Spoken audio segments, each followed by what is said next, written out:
Hey everyone, and welcome right back to a brand new explainer. Today, we are diving deep and taking a really fascinating journey to decode some incredibly profound ancient texts. We're going to discover how cosmic mythology, the natural seasons of the earth, and even our daily rituals all actually map out the exact same journey toward inner spiritual truth. We're looking at the stories of Shani, karma, and the cycle of Samsara. So, let's get right into it. Okay, let's quickly dive into this structured map. We'll be starting with the fiery origins of Shani, understanding exactly how karma acts as a forest fire, facing the demons of the Samsara tree, and learning how to actually weather the karmic storm. Then, we'll wrap up by seeing how nature's own cycles and our quest for inner truth tie this whole brilliant metaphor together. All right, Section 1. Origin of Supreme Penance. So according to the source text, Surya's, the sun's wife, Saranya, was totally unable to bear his immense, overwhelming heat. So she left her shadow, Chaya, in her place, and from Surya and Chaya, Shani and Tapati were born. And this brilliantly illustrates our first major metaphor. Just as the sun moves into its own shadow to create Shani, think about a yogi. Unable to bear the burning heat of samsara, the overwhelming stress of worldly life, the yogi retreats into the forest with absolute detachment, which is known as vairagya. Shani literally represents this immense power of tapas, or supreme penance. To put that into perspective, think about exactly when Shani Jayanti is celebrated. It happens right in the middle of the intense, scorching heat of the Vaishakha month. During this time, the earth literally dries up. To survive the blazing sun, all of nature has to draw its life force inward just to protect itself. This cosmic event perfectly mirrors our own spiritual need. When the heat of the world gets to be too much, we have to draw our energy inward through detachment. Which brings us to Section 2, Burning the Forest of Karma. So a quick question. Why do people actually fear Shani? Well, it's because tapas, penance, burns away unnecessary impurities. It's a fire. Think of your accumulated worldly desires and their karmic fruits as fuel. On the flip side, Shani represents a raging forest fire. Obviously, the more fuel you have lying around, the bigger and more destructive the fire burns. And since we absolutely cannot stop a raging forest fire once it starts, what's the actual remedy? Shani dosha parihara. Those remedies for Shani are really just about removing the fuel of our worldly desires before they catch fire. Moving right along to Section 3, Demons of the Samsara Tree. This is where the mythology gets super literal and really fun.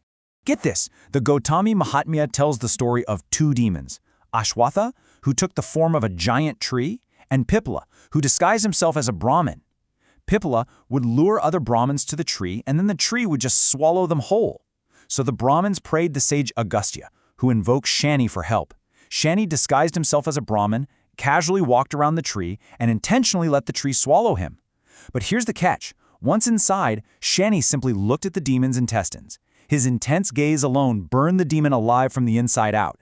He did the exact same thing to Pippala.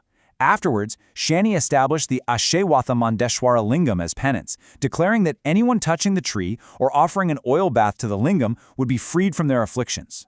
Now, what's really interesting about this slide is the decoded meaning. This wild, mythological story, it's actually a massive metaphor. The Ashwattha tree demon is the tree of samsara, that endless cycle of worldly life. Pippala represents the karmic fruits of that tree. The spiritual seekers who desired those fruits got swallowed up and completely trapped by their own worldly illusions. So, how do we deal with all this buildup? Let's explore Section 4, Weathering the Karmic Storm. As that samsara tree consumed more and more desires, the hidden weight of all this karma built up heavily. The sources compare this massive accumulation of energy to a dark ocean storm brewing under immense pressure. Or, think of the great warrior Parashurama who had to sweep across the entire earth just to clear out corrupt royal lineages. Shani's gaze is exactly that, an unstoppable, purifying force absolutely required to burn off the massive, crushing weight of accumulated karma. Look, you literally cannot fight a hurricane, right? When Shani's karmic storm hits, it is entirely inevitable. So Shani's remedies are not some magic spells to stop the storm. Not at all. Rather, they are the necessary practical precautions we take to survive the storm. They help us hunker down and minimize the damage to ourselves while the universe naturally clears out all the impurities. The texts actually outline very specific symbols associated with Shani. the color black, black sesame seeds, oil, the shami tree, and the crow. Now, why these exact items? Well, because in this spiritual metaphor, they all represent the profound capacity to absorb. Just like the shami tree is said to hold actual fire in its womb, which, by the way, is exactly why the Pandavas hid their weapons in it during their exile, these symbols absorb our subtle karmic impurities. They hold that immense, transformative energy safely for us. Let's see how this manifests in the real world in Section 5, Nature Cycles and Rituals. It turns out the Earth's physical seasons precisely mimic the spiritual journey. During the Jeshta month, nature experiences a period of intense detachment. This is symbolized by the goddess Dhumavati casting away everything unnecessary. The Earth's moisture is literally pushed deep down into the underworld, Patala, just as Vamana pushed King Bali down. But then, in the Bhadrapada month, that very same moisture returns as floods, and it brings with it Ganapati. Ganapati is our ultimate spiritual destination, clearing our path forward. Then, when autumn, the shedded season, arrives, it's like we are suddenly attacked by the bugs of our own desires. So how do we survive? Through the lost art of shrinking our ego. Think about Hanuman shrinking himself down to a microscopic size just to safely bypass the demon Sudarsa, or the mighty Pandavas humbling themselves and staying completely hidden in King Virat's court, which represents the grand illusion of the world.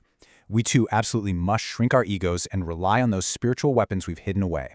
The sources even use a brilliant and wonderfully relatable cultural metaphor here, making avakaya, the traditional mango pickle. Just as we preserve those ingredients to sustain us later in the year, our practice of detachment preserves our spiritual energy. That stored energy, protected by the absorbent power of Shani, literally becomes the fuel that keeps our internal fire burning bright right through the cold, dark spiritual winters of the Kartika and Margashirsha months. All of these incredible threads beautifully converge in our final section, Section 6, The Quest for Inner Truth. So the absolutely crucial point is this. When we offer Tailabhishekam, that traditional oil bath, to the lingam, we are not just going through the motions of some mindless ritual. No, we are actively offering up our subtle karmic impurities. The oil physically absorbs our karma.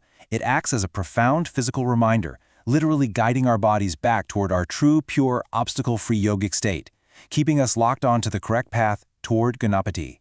And this shows us how everything is connected. Literally everything. Lord Krishna's relentless journey to find the Syamantaka gem, born of the sun, the core principles of Vastu architecture, where heavy energy from the southwest naturally flows beautifully to the northeast like monsoon clouds towards Shiva, and even the daily practice of satsangatya, or just keeping good company.